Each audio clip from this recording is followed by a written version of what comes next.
A man at the pool told her to pack up and leave because he thought she didn't belong there. What he didn't know? She's lived there for nearly a decade, and she's also the chief of police.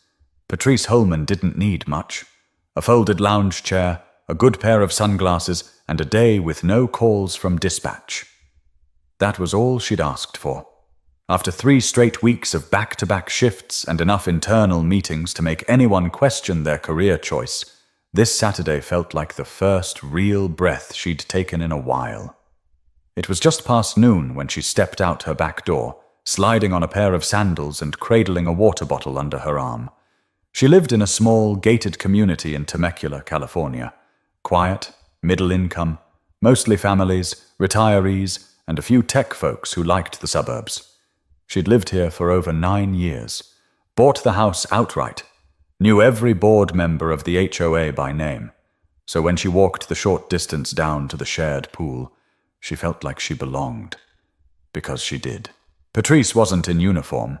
She was off duty, and it showed. Her long-sleeved tee hung loose over black capri joggers, and her hair was tied up in a quick bun. No makeup, no badge. She looked like someone's tired mom. And that was exactly what she wanted. Normalcy. She stepped through the iron gate and waved at the lifeguard, a college kid named Luis, who'd greeted her a dozen times before. He gave her a nod and a "Good afternoon, Ms. Holman." She smiled, found a chair near the shallow end, and sat down with a quiet sigh. The pool was only half full. A couple of older couples were reading paperbacks, kids splashed near the edge, and a young mum in a sundress was trying to coax her toddler into floaties. It was peaceful, warm, and still. Patrice closed her eyes for a moment. She wasn't thinking about work, not about the officer who'd filed a late report, not about the new recruits she was supposed to evaluate, not about the politics from City Hall, just the sun, the occasional burst of laughter, and the rhythmic splashing of water. Minutes passed. She wasn't asleep, just resting. Then, footsteps, loud, confident ones. Coming closer, she opened her eyes slowly. A tall white man in khaki shorts and a tucked-in polo shirt was standing not far from her chair. He wasn't smiling, wasn't holding a towel, didn't look like someone enjoying a day at the pool. He looked like someone looking for a problem. "Excuse me," he said, his voice laced with polite sarcasm. "Do you live here?" She blinked, sat up slightly. "Yeah, I do, really," he replied, folding his arms across his chest. "Because I've never seen you here before. This pool's for residents only." Patrice studied him. No one else seemed to notice the conversation yet. She looked him over, newly printed HOA pamphlet peeking out of his pocket, not a drop of sweat on him. Maybe this was his first summer here. "I live 3 houses down," she said calmly. "Been here almost a decade." He gave a short laugh, the kind that was less about humor and more about disbelief. "Right. And you just happened to wander in?" "No," she replied, still seated. "I used the gate like everyone else." The man's jaw tightened slightly. "You know, we've had some issues with people sneaking in from outside. You'd understand why I have to say something." Patrice tilted her head. "What's your name?" He hesitated for a beat. "Dennis? Dennis Whitlow. I just moved in last month, and I take the rules pretty seriously." She nodded slowly. "Well, Dennis, I live here. If you'd like to check the HOA directory, you'll find me listed. Patrice Holman." He didn't move. Instead, he looked over his shoulder like he expected someone to back him up. No one was paying attention. Yet. The young mom was still trying to negotiate with her toddler. Luis the lifeguard had earbuds in. The pool might have been half full, but in that moment, it felt like it was just the two of them. Dennis took a small step closer, still standing tall, still wearing that smug look of someone who thought he was catching someone in the act. "You don't have a key fob on you," he pointed out. "It's in my bag," she replied, not offering to prove it. He looked her over, his eyes narrow. "I'm going to call the HOA board and report this." She shrugged lightly. "You're welcome to." He opened his mouth like he had more to say, but nothing came out. But Patrice could already tell. This wasn't about rules. This was about assumptions, and Dennis wasn't quite finished making them. Dennis didn't walk away. Instead, he stood his ground like a security guard on a power trip. Patrice knew this posture. She'd seen it too many times in too many forms. On sidewalks, at school meetings, even inside courtrooms. It was the posture of someone who'd already decided who you were, and didn't expect to be wrong. I just think it's odd, he continued, now pacing slightly, that I've been here a whole month, and I've never seen you once. You'd think neighbors would have run into each other by now. Patrice leaned back in her chair. Or maybe you've just been looking in the wrong direction. That didn't sit well with him. He let out a quick scoff. Right. Look, you can make this easy, or we can call security and figure it out that way. She didn't move. Dennis, I told you. I live here. His voice got sharper. I don't need attitude. And I don't need to be interrogated at my own pool, she said calmly, her eyes never leaving his face. There was a pause. The air around them was still relaxed, but the conversation had a weight now. A few people started to glance over. Not stare. Just flickers of attention. That's all it takes sometimes. Dennis gestured toward her bag. So, why not just show me your fob then? Because I don't owe you anything, she replied. I'm not about to prove something to a man who decided I don't belong here before I even said a word. That struck him. A muscle in his jaw twitched, but he stayed on script. You're making this harder than it needs to be. If you have nothing to hide, then what? She cut in. You'll let me stay? He hesitated, surprised that she'd spoken up so directly. Patrice wasn't angry. Not yet. But she'd spent over 25 years in law enforcement. She'd trained officers in conflict de-escalation. She knew exactly what Dennis was doing, trying to control the narrative, force compliance, make her smaller so he could feel taller. I don't need your permission, she added. At that moment, an older man with a baseball cap from a nearby lounge chair turned his head. He'd been reading a paperback, but clearly couldn't ignore the tension anymore. You all right over there, Patrice? He asked. Dennis blinked. Patrice nodded to the man. I'm good, Carl. Thanks. Dennis looked between them. The shift was almost imperceptible, but it was there. The realization that someone else recognized her, that maybe she wasn't the outsider he thought she was. Still, his pride wouldn't let him back off just yet. I just don't see why it's a big deal to confirm, Dennis muttered, now quieter but still persistent. This place has rules for a reason. Patrice sat up a little straighter.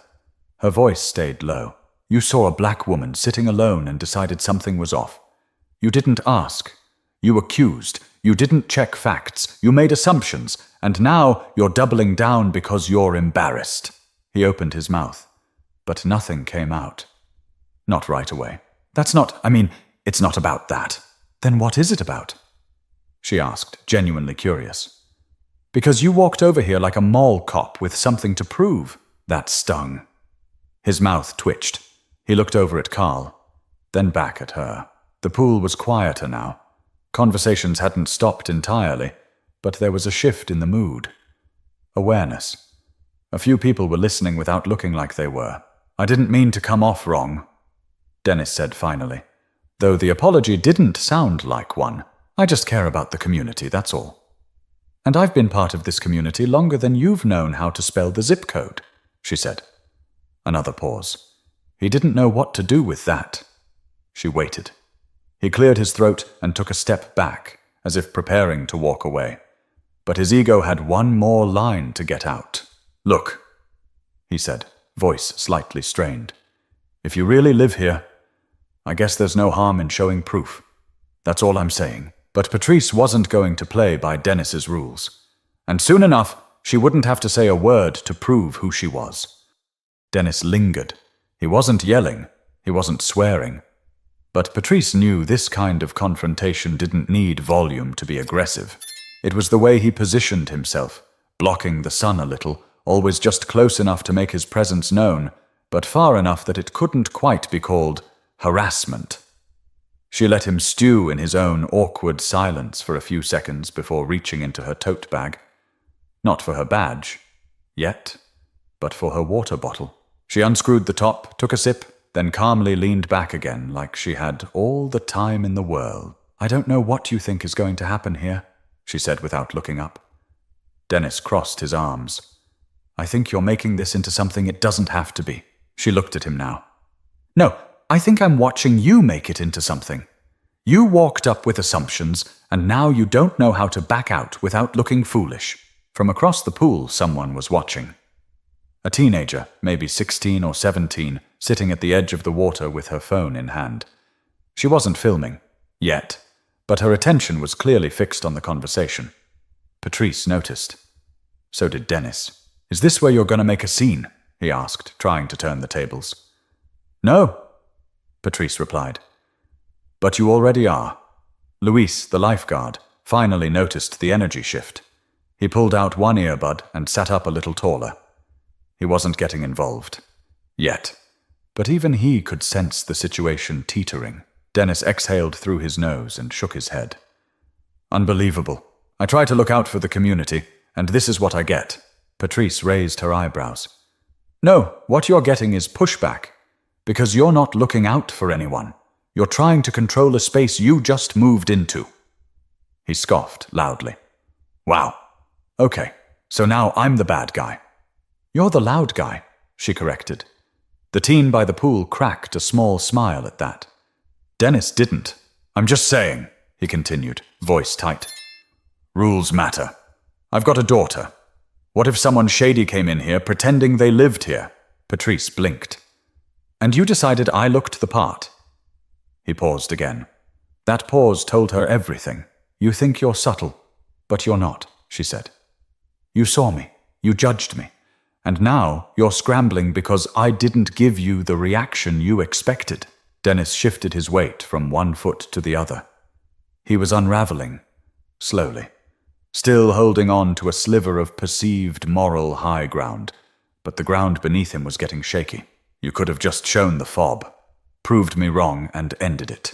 Or," she said, "you could have walked over here like a decent person, introduced yourself, and asked if I was new to the neighborhood.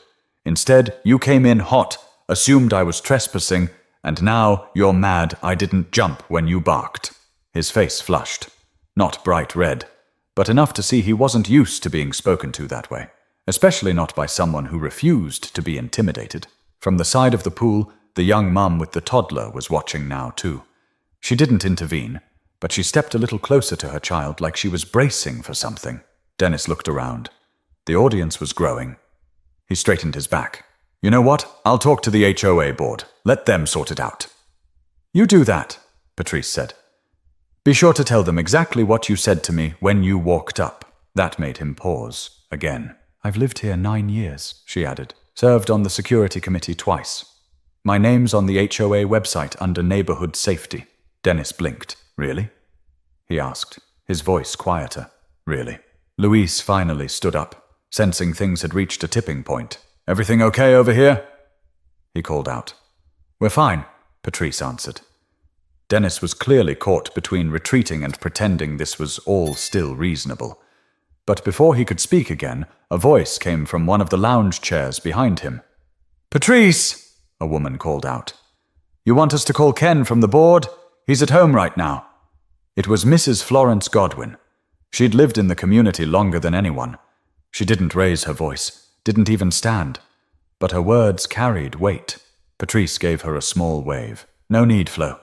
Just a little misunderstanding." But Dennis was finally starting to realize that maybe, just maybe, he wasn't as in control as he thought, and his next move would say a lot more than his first.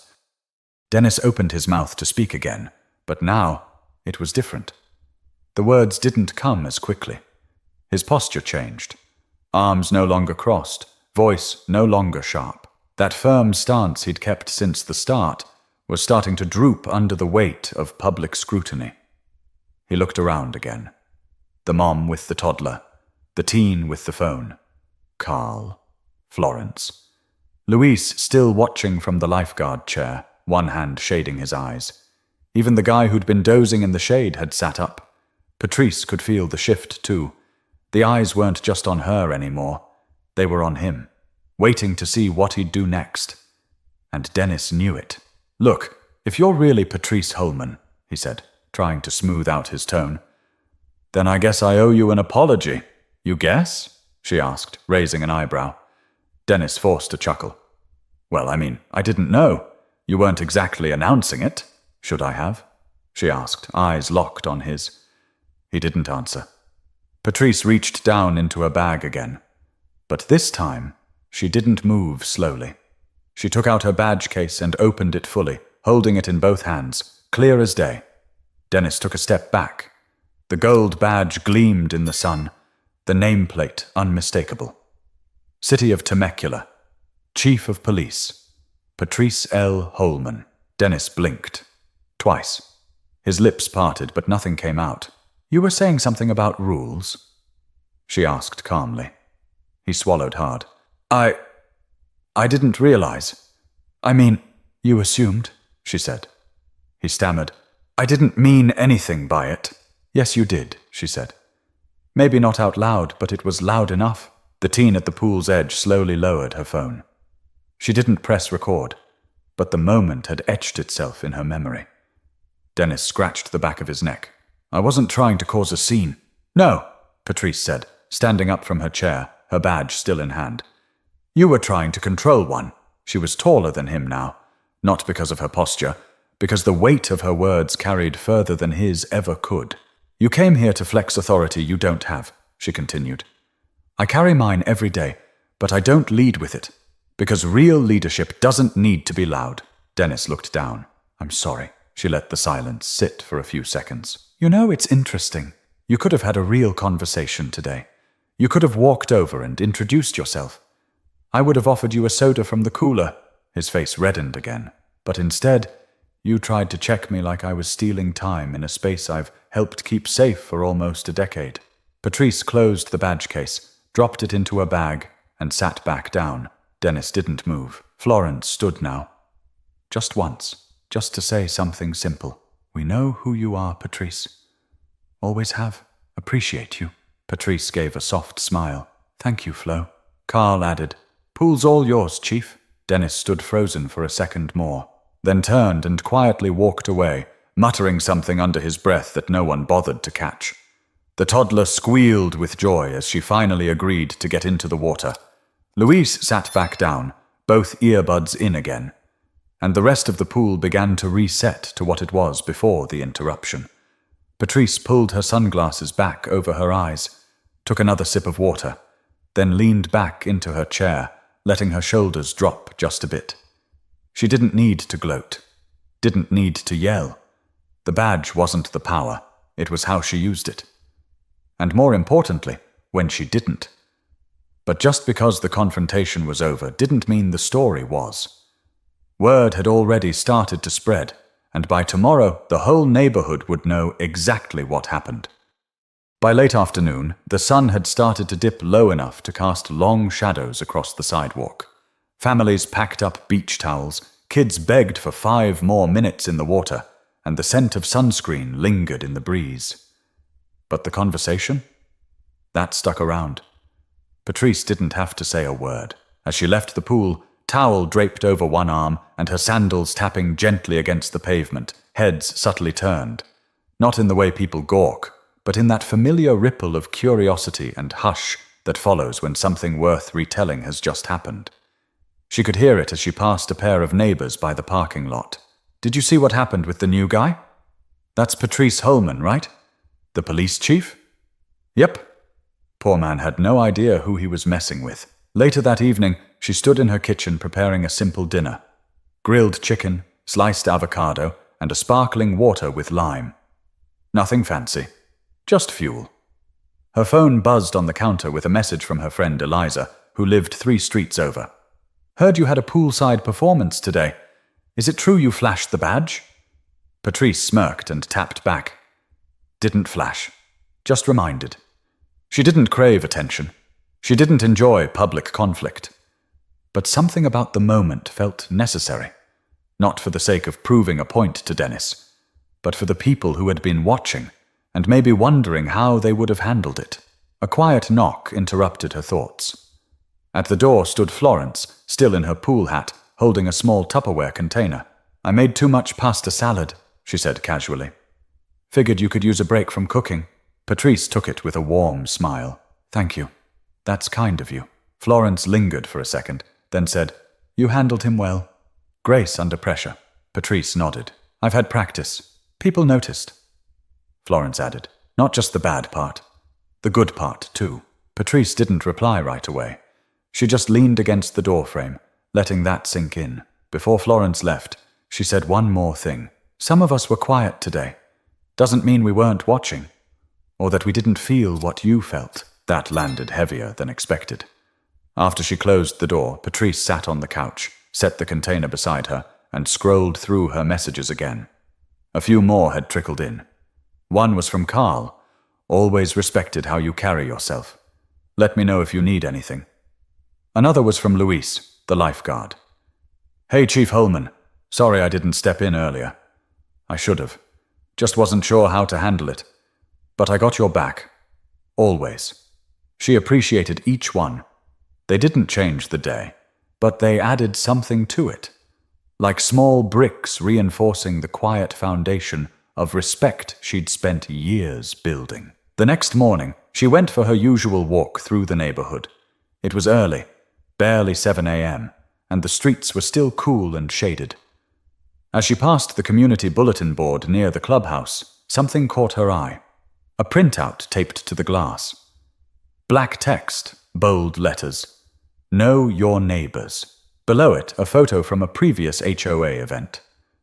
Patrice, in uniform, shaking hands with a city councilman, smiling, present, visible. And under it, someone had scrawled in pen, To the man who asked her to leave, maybe read the newsletter next time. She chuckled. Not out of spite, but out of something more grounded. Truth. As she turned to head back home, a teenage girl jogging past slowed down, pulled one earbud out and gave her a shy wave. Hey, you're the police chief, right? Patrice smiled. That's me? You were awesome yesterday. Thanks, Patrice said. But standing your ground shouldn't be considered awesome. It should be normal. The girl nodded, thoughtful, then jogged on. But Patrice knew this wasn't about what happened at the pool anymore. It was about what people took away from it, and who they might be the next time they see someone sitting alone, minding their own business. By Sunday morning, the poolside moment had turned into something bigger. Not viral in a citywide sense, but locally it had legs, the kind of story that spread by lawn chairs, through group texts, and between sips of coffee in cul-de-sacs. It started when Patrice walked into the Corner Roast, the small cafe off Jefferson Avenue she frequented after morning walks. The barista, a lanky guy named Jonah, grinned as she entered. Chief Holman, he said, already reaching for her usual. You've been trending on Nextdoor. She raised an eyebrow. That right? He nodded, chuckling. Something about a man at the pool getting educated real fast. She sighed, but with a half smile. I didn't do anything special. Jonah handed her the cup. That's exactly why it stuck with people. As she left the cafe, she checked her phone and saw a new email from her assistant at the station. The subject line read, You might want to see this. Inside was a screenshot of a post on the local neighborhood forum. I witnessed something yesterday at the community pool that reminded me why respect matters. A woman was harassed for not looking like she belonged, only for her to reveal she was the actual chief of police. She handled it with composure I could only hope to have. For those who don't know Patrice Holman, you should. She's not just our chief. She's our neighbor. There were over 24 comments already, and none of them negative. Patrice set her phone down. She didn't need recognition. That was never the goal. But it meant something to see people talk about respect without needing it to end in an argument. No shouting, no viral meltdown, just a quiet line in the sand, drawn with dignity. That afternoon, her neighbor's son, 9-year-old Matteo, came by to return a garden hose she'd let them borrow the week before. Hi, Miss Patrice, he said, standing at her front porch with big, curious eyes. Is it true you arrested a man at the pool? She laughed. No, honey, I didn't arrest anyone. He frowned slightly. But my mom said he got really scared when he found out you were the boss of the police. Patrice bent down a bit, eye level with him. He wasn't scared. He was just surprised. Sometimes people judge others too quickly. It's better to ask than assume. Matteo thought about that. Like when someone looks mean but they're just tired. Exactly, she said.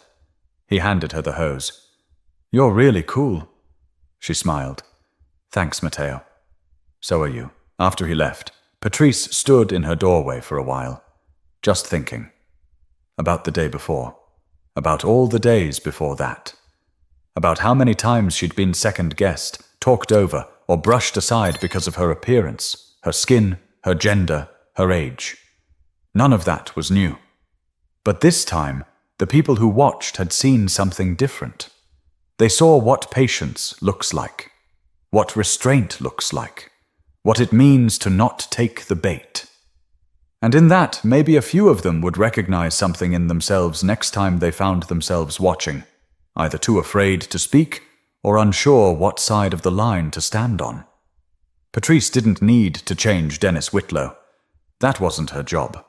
But maybe someone else at that pool, one of the kids, one of the neighbors, even that teenager with the phone, might think twice the next time they see someone getting cornered for simply existing in a space they've earned the right to be in. She took a deep breath, stepped back inside, and placed the garden hose by the back door. Her badge sat on the kitchen counter, still in its case. It hadn't moved since yesterday. And yet, somehow, it had done more work in 10 minutes by the pool than some people did in years behind a desk. But it wasn't the badge that made the statement. It was the calm behind it.